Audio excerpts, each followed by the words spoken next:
ne me Rana masuma ran ke kang ne ke lang me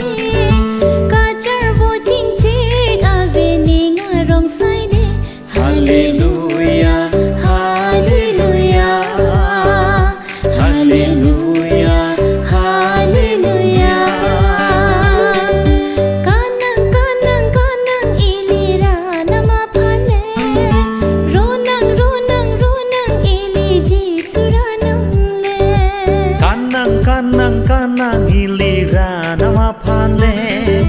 Ronang ronang ronang hili Jesuranam le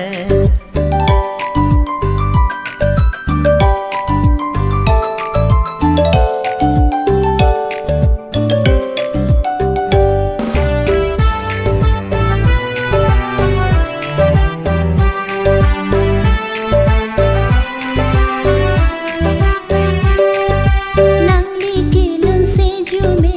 rana ma hir me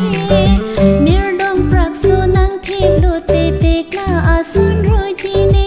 Rana makam le klem te long ji hir ju me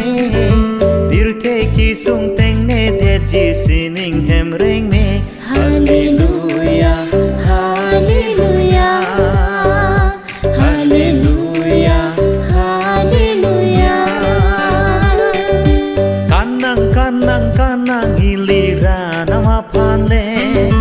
Ronang ronang ronang hili Jesuranam le Kanang kanang kanang ilira nama phale Ronang ronang ronang ili Jesuranam le Sining ang song tikla atom pong unbot lote Ranam kang jin so pe ne phane hang pon lote Serang hoya thage phane pangilote Menaya nong e pir the pen pang bar move Dodun long ji hadak ne bo ahem ring ne